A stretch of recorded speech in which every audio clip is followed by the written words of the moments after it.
एक वकील जो हमेशा जीतता है। लेकिन क्या हो जब उसे अपनी जीत पर शर्म आने लगे? जब सच और पेशा टकराते हैं तो क्या बचेगा सिर्फ इंसानियत या फिर जीत की भूख? तो आज की कहानी एक ऐसे वकील की है जो अपने फील्ड का मास्टर होता है। उसकी दलीलों के आगे बड़े बड़े जज भी सोच में पड़ जाते हैं। लेकिन अफसोस, ये शख्स अपने टैलेंट का इस्तेमाल सच्चाई के लिए नहीं बल्कि गुनहगारों को बचाने के लिए करता है। अब कहानी शुरू होती है एक कोर्ट रूम से, जहां एक छोटी सी बच्ची गवाही दे रही होती है अपने स्कूल टीचर के खिलाफ। उसका कहना होता है कि उस टीचर ने उसके साथ कुछ गलत किया है। जज उससे डिटेल में पूछताछ करते हैं, क्या हुआ था, कब हुआ था, और बच्ची साफ साफ सब कुछ बता देती है। इस केस में आरोपी का वकील होता है केविन लुमैक्स। शुरुआत में केविन को लगता है कि उसका क्लाइंट मासूम है, लेकिन जैसे जैसे वो बच्ची की बातें सुनता है उसे अंदर से भी एहसास हो जाता है कि ये आदमी दोषी है। बच्ची ये भी बताती है कि वही टीचर उसके दोस्तों के साथ भी यही गंदा काम करता था। अब केविन खुद भी उलझन में पड़ जाता है। पहली बार लगता है जैसे वो अपने क्लाइंट को बचाना ही नहीं चाहता। वो कोर्ट से 15 मिनट का ब्रेक मांगता है और उसे मिल भी जाता है। ब्रेक के दौरान केविन अपने क्लाइंट को एक कोने में ले जाकर डरा धमकाता है और साफ कह देता है कि वो अब उसकी मदद नहीं करेगा। फिर वो गुस्से में बाथरूम चला जाता है और खुद से लड़ने लगता है कि आखिर उसे करना क्या है। उसी समय वहां एक रिपोर्टर आता है, लैरी नाम का। वो ताना मारते हुए कहता है, लगता है आज तुम अपनी लाइफ का पहला केस हारने वाले हो। बस ये बात केविन के ईगो को लग जाती है। अब केविन कोर्ट में वापस आता है और बच्ची पर सवालों की बौछार कर देता है। वो पूछता है, क्या ये सच नहीं है कि तुमने अपने टीचर की एक गंदी ड्राइंग बनाई थी क्योंकि तुम्हें उनसे नफरत थी, जिससे ये जाहिर हो कि स्टूडेंट्स पहले से ही अपने टीचर को बुली करते थे। फिर कहता है, क्या तुमने अपने टीचर को सिर्फ इसलिए फंसाया क्योंकि वो मोटा और अजीब दिखता है? बच्ची बताने की कोशिश करती है कि ये सब तो एक मजाक था, लेकिन केविन बातों को ऐसे मोड़ देता है जैसे उसका क्लाइंट ही असली शिकार हो। फिर उसने बच्ची के कैरेक्टर पर सवाल उठाकर उसका विश्वास कमजोर कर दिया। फिर वो बच्ची बारबरा से पूछता है, क्या तुमने कभी अपने घर पर पार्टी रखी है? वो कहती है, हाँ, एक बार। तब केविन पूछता है, क्या वो पार्टी अडल थी? वो मान जाती है, हाँ, एक बार रखी थी। बस यहीं से कहानी पलट जाती है। केविन ये साबित करता है कि बारबरा ने अपने दोस्तों को उकसाया था झूठी गवाही देने के लिए ताकि अकेली न लगे, और चूंकि उसने होली बाइबल की कसम खाई थी, उसे झूठ कबूल करना पड़ा। अब कोर्ट को लगने लगा कि शायद बच्ची ने झूठ बोला था और उसका स्कूल टीचर निर्दोष निकला। आगे बढ़ते हैं। केस जीतने की खुशी में केविन जोरदार शराब पीता है, लेकिन इस जीत के पीछे एक खतरनाक सच्चाई छुपी है। उसने एक ऐसे इंसान को आजाद छोड़ दिया जो मासूम बच्चियों के लिए बहुत बड़ा खतरा बन सकता है। केविन को सब कुछ समझ में आ रहा है, अच्छा बुरा सब पता है, लेकिन उसके लिए सबसे जरूरी है सफलता। पार्टी के दौरान उसके पास जॉर्ज नाम का एक आदमी आता है जो उसे एक ऐसा ऑफर देता है जिसे केविन मना नहीं कर पाता। ऑफर यह था कि उसे न्यूयॉर्क चलना होगा और वहां यह बताना होगा कि जूरी में कौन कौन लोग चुने जाएं। बदले में उसे और उसकी पत्नी को न्यूयॉर्क में रहना, खाना और सब कुछ फ्री में मिलेगा। यह सुनकर केविन तुरंत तैयार हो जाता है। इसके बाद हमें एक चर्च का सीन दिखाया जाता है जहां लोग दुआ में लगे होते हैं। वहीं एक महिला दिखाई जाती है जो जीसस में बहुत आस्था रखती है। उसका नाम एलिस लुमैक्स होता है और वो केविन की मां होती है। केविन को अपने पिता के बारे में कुछ भी नहीं पता, क्योंकि जब वो 3 साल का था उसके पिता उसे छोड़कर चले गए थे। इसी वजह से उसकी मां उसके लिए बहुत खास है। केविन अपनी मां से सलाह लेने आता है कि क्या उसे न्यूयॉर्क जाना चाहिए या नहीं, लेकिन उसकी मां साफ मना कर देती है क्योंकि वो बहुत धार्मिक है और उसे लगता है कि न्यूयॉर्क अब बुरे लोगों का अड्डा बन चुका है। उसके अनुसार वहां अब शैतानों का राज है। लेकिन केविन को इन बातों पर भरोसा नहीं होता और वो अपनी मीठी बातों से मां को मना ही लेता है। फिर वो अपनी पत्नी मैरियन के साथ फ्लोरिडा से न्यूयॉर्क के लिए निकल पड़ता है। न्यूयॉर्क पहुंचकर केविन वो काम करता है जिसके लिए उसे बुलाया गया था। उसकी चुनी हुई जूरी की वजह से जॉर्ज केस जीत जाता है। इसके बाद कहानी में एंट्री होती है जॉन मिल्टन नाम के एक शख्स की। उसकी नजर शुरू से केविन पर थी। जॉन मिल्टन न्यूयॉर्क की सबसे बड़ी लॉ फर्म का मालिक होता है। केविन की सफलता को देखते हुए उसे मिल्टन के ऑफिस बुलाया जाता है। ऑफिस काफी शानदार होता है। वही केविन एक लड़की को देखता है और पता नहीं क्यों वो उसकी तरफ खिंचता चला जाता है। फिर केविन की मुलाकात होती है जॉन मिल्टन से। मिल्टन चाहता है कि केविन उसकी फर्म के लिए काम करे। बदले में वो उसे सब कुछ देने को तैयार होता है, पैसा, शोहरत, लड़कियां, जो भी वो चाहता है। बातचीत के दौरान मिल्टन बाइबल का एक मशहूर वर्स कोट करता है, Behold, I am sending you out as sheep among wolves. So be wise as serpents and innocent as doves. यानी मैं तुम्हें भेड़ों की तरह भेड़ियों के बीच भेज रहा हूं, इसलिए सांप की तरह चालाक बनो और कबूतर की तरह मासूम।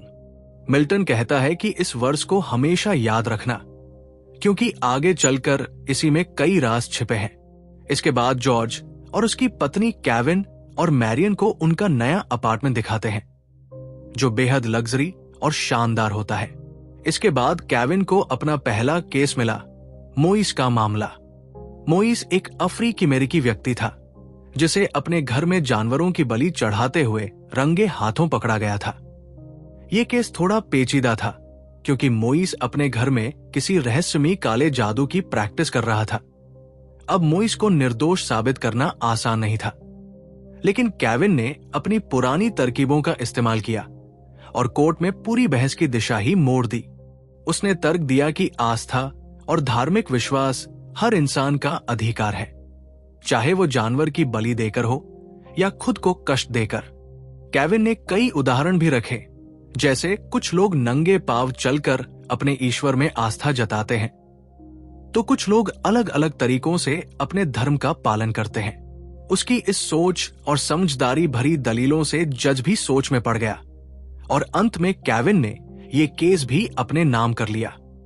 अब केविन जॉन मिल्टन के साथ इतना बिजी हो गया था कि उसे अपनी पत्नी मैरियन के लिए समय ही नहीं मिल पा रहा था। हालांकि मैरियन को भी इस बात की खास परवाह नहीं थी, क्योंकि वो नए शहर और नई जिंदगी में खुद को ढालने की कोशिश कर रही थी। इसके बाद दोनों एक पार्टी में पहुंचे जो जॉन मिल्टन की थी।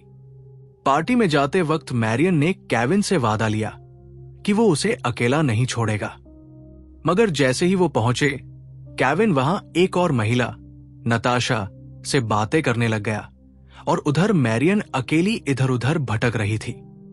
इसी बीच जॉन मिल्टन भी मैरियन से मिला और साफ तौर पर उसके साथ फ्लर्ट करने की कोशिश करने लगा।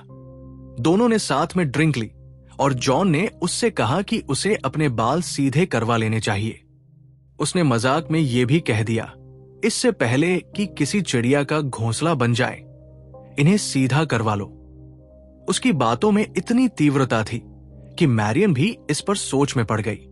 पार्टी के बाद जॉन के ऑफिस में केविन की मुलाकात जॉन, जॉर्ज और पुराने वकील आईडी से होती है। वहां जॉन के पास एक बहुत बड़ा केस आता है, एलेक्स कलिंग का केस, जिस पर आरोप था कि उसने अपनी पत्नी, अपने गोद लिए बेटे और मेड की हत्या कर दी।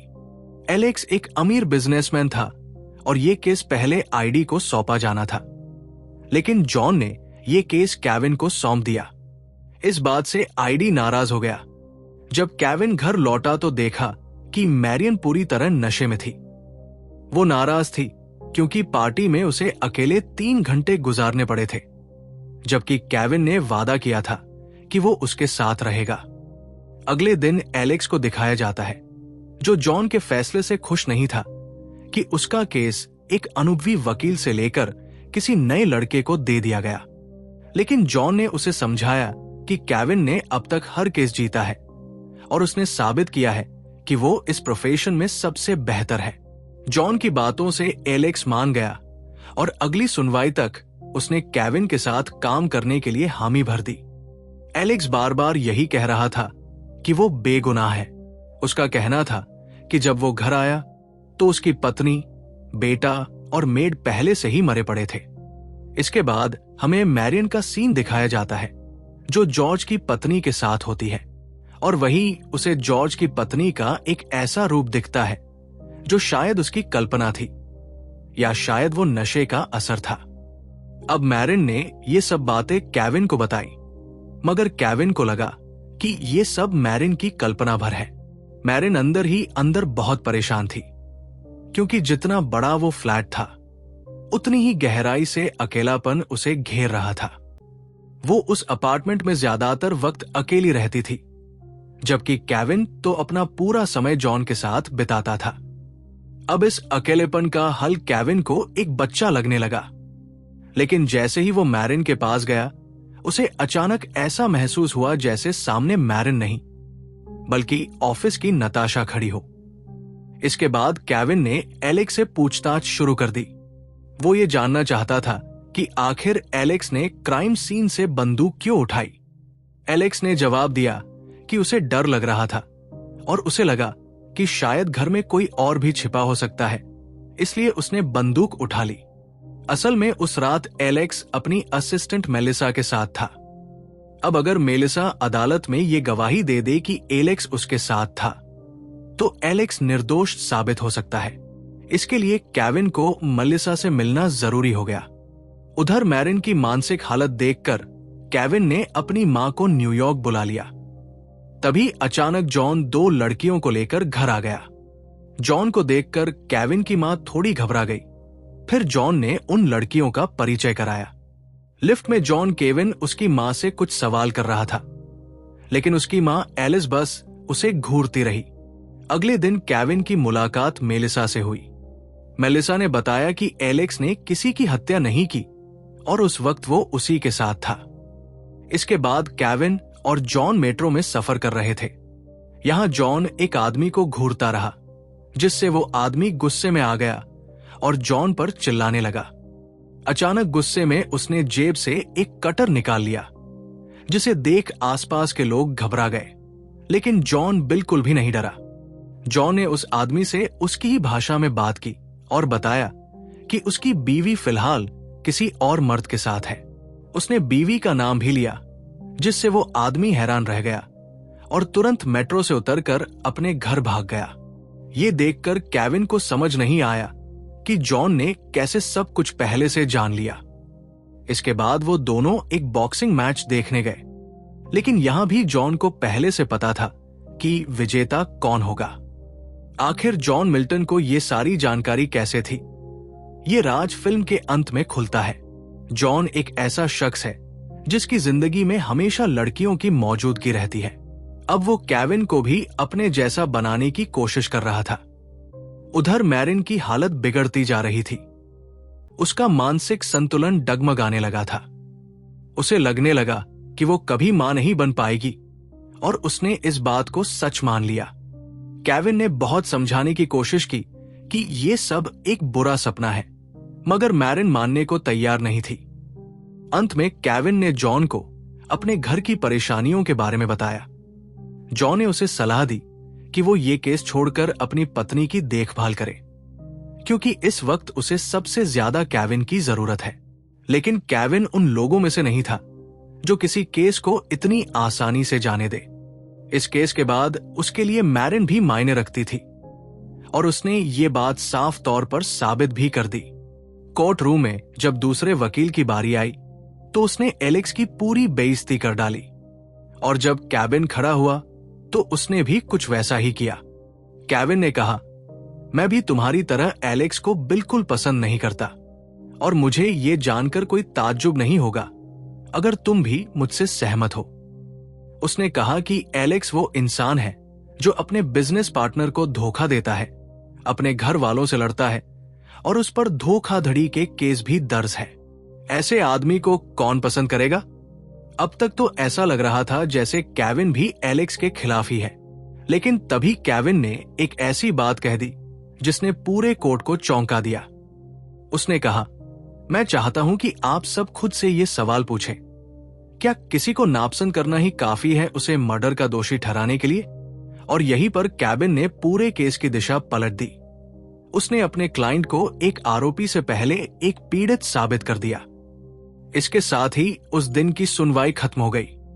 अब केविन के पास मेलिसा थी, वही जो एलेक्स की बेगुनाही को साबित कर सकती थी। केविन ने उसे अलग अलग सवाल पूछकर कोर्ट के लिए तैयार करना शुरू कर दिया ताकि वो कोई गलती न कर बैठे। लेकिन एक केविन के सवाल पर मेलिसा रुक गई और तभी केविन को एहसास हो गया कि मेलिसा सच नहीं बोल रही थी। यानी असली कातिल एलेक्स ही था जिसने वो 3 हत्याएं की थी। ये जानकर केविन का दिमाग हिल गया। उसने तुरंत जॉन को ये बात बताई। जॉन ने उसे सलाह दी कि इस बार अपने दिल की सुने। उसने ये भी कहा कि हो सकता है ये पहला मौका हो जब वो केस हार जाए और जरूरी नहीं कि हर बार जीत ही मिले। लेकिन केविन हार मानने वालों में से नहीं था। उसने फैसला किया कि वो ये केस भी जीत कर रहेगा। उसकी लड़ाई की वजह से एलेक्स को छोड़ दिया गया। इसके बाद केविन मैरिन से मिलने गया। वो बुरी तरह डरी हुई थी। उसने बताया कि एक आदमी ने उसके साथ बहुत गलत किया और वो आदमी कोई और नहीं, जॉन मिल्टन था। उसने कहा कि ये सब कुछ आज दोपहर हुआ, जबकि उस वक्त जॉन तो केविन के साथ कोर्ट में था। मैरिन की तबीयत इतनी बिगड़ गई कि केविन उसे डॉक्टर के पास ले गया, लेकिन डॉक्टर ने उसे मानसिक अस्पताल में भर्ती करने की सलाह दी। अगले दिन जस्टिस डिपार्टमेंट से एक आदमी केविन से मिलने आया। पहले तो केविन ने उससे बात करने से मना कर दिया, लेकिन फिर उस आदमी ने बताया कि जिस स्कूल टीचर को केविन ने बचाया था उसे आज सुबह गिरफ्तार कर लिया गया और उसकी कार से एक 10 साल की बच्ची की लाश मिली है। यह सुनकर केविन चौंक गया। फिर उस आदमी ने बताया कि वो बहुत वक्त से जॉन मिल्टन की गतिविधियों पर नजर रख रहा है। उसने कहा कि जॉन की कंपनियां पूरी दुनिया में फैली हैं, सिर्फ लॉ फर्म नहीं बल्कि हथियार, ड्रग्स जैसे अवैध धंधों में भी उसकी हिस्सेदारी है। अब जॉन को सजा दिलाने के लिए उसे केविन की मदद चाहिए थी। लेकिन तभी एक गाड़ी आकर उस आदमी को टक्कर मारती है। इसके बाद केविन फिर मैरिन के पास गया, जो अब और भी बुरी हालत में थी। वहां उसे मैरिन की मां भी मिली, जो अपनी बेटी के हालात देखकर वहां पहुंची थी। फिर केविन की मां उसे एकांत में ले जाती है। मैरिन ने केविन को एक चौंकाने वाला सच बताया। वो पहले भी चर्च की तरफ से न्यूयॉर्क आ चुकी है और वो साल था 1966। उस वक्त जिस होटल में केविन की मां रुकी थी, वही एक वेटर काम करता था और वही इंसान था केविन का पिता। कुछ तो बात थी उसमें जो केविन की मां को उसकी ओर खींच लाई थी। ये सब सुनकर केविन की सोचने की ताकत ही जवाब दे गई।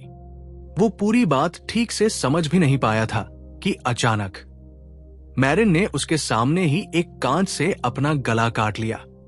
केविन सदमे में था, चीखा चिल्लाया, लेकिन किस्मत से मैरिन की जान बच गई। उसे आईसीयू ले जाया गया। तभी केविन की मां ने उससे एक और राज शेयर किया। उसके पिता बाइबल के हर शब्द को गहराई से समझते थे और उन्होंने उससे एक बार कहा था, I am sending you out as a sheep among wolves. यही लाइन सुनते ही केविन को झटका लगा। वो समझ गया कि उसका असली पिता कोई और नहीं, जॉन ही है। वो सीधा जॉन के पास गया, जो किसी आम इंसान का कमरा नहीं था। और जॉन कोई आम इंसान नहीं, वो था नरक का राजा लूसीफर। केविन ने उस पर गन तानी और पूछा, तूने मैरिन के साथ क्या किया? जॉन ने सब कुछ बताया। लेकिन जब केविन ने उसे गोलियों से भूनना चाहा, तो गोलियां बेअसर हो गई, क्योंकि ये बंदूकें भी जॉन ने ही बनाई थी। जॉन बोला, लोग मुझे शैतान, लूसीफर या डैड कहते हैं, लेकिन असली गुनाहगार मैं नहीं, तुम हो। और फिर उसने याद दिलाया, मेट्रो में क्या कहा था, शायद तुम्हें इस बार हार जाना चाहिए। लेकिन केविन ने अपना आइकॉनिक डायलॉग मारा, I don't lose, I win always. John ने कहा, मैंने तुम्हें केस से हटने को कहा था, लेकिन तुम बीवी को छोड़कर केस के पीछे भागे और धीरे धीरे उसने केविन को खुद की नजरों में गिरा दिया। अब असली प्लान सामने आया। जॉन चाहता था कि केविन अपनी स्टेपसिस्टर के साथ मिलकर एक बच्चा पैदा करे जो आगे चलकर इस धरती पर राज करेगा। लेकिन केविन ने कहा, जो हो गया वो बदल नहीं सकता, लेकिन मेरे पास भी फ्री विल है। और फिर केविन ने खुद को गोली मार ली। जॉन और नताशा जलकर वापस नरक पहुंच गए। अचानक केविन की आंख खुली। वो एक बार फिर उसी वॉशरूम में था। मूवी का पहला सीन, जहां वो ब्रेक लेकर स्कूल टीचर गैजी के केस की तैयारी कर रहा था। लैरी आया, जिसने उसे फिर से केस लड़ने को उकसाया, लेकिन इस बार केविन ने मना कर दिया। लोगों को उसका फैसला पसंद नहीं आया, लेकिन मैरिन उसके साथ खड़ी थी और यही काफी था। लैरी फिर उकसाने की कोशिश करता है, लेकिन अब केविन को फर्क नहीं पड़ता, क्योंकि लैरी कोई और नहीं, खुद लूसीफर था। और जाते जाते वो कहता है, वैनिटी मेरा फेवरेट पाप है। शैतान बाहर नहीं होता, वो हमारे अंदर की कमजोरियों में छुपा होता है। इस फिल्म की सबसे बड़ी सीख यही है, फ्री विल यानी अपनी मर्जी से सही फैसला लेने की ताकत। यही इंसान की असली पहचान होती है। हमेशा खुद से सच्चे रहो, वरना अपनी ही परछाई से डरने लगोगे। अगर आपको ये वीडियो पसंद आई तो वीडियो को लाइक करो, चैनल को सब्सक्राइब करो। मिलते हैं एक और नई कहानी के साथ।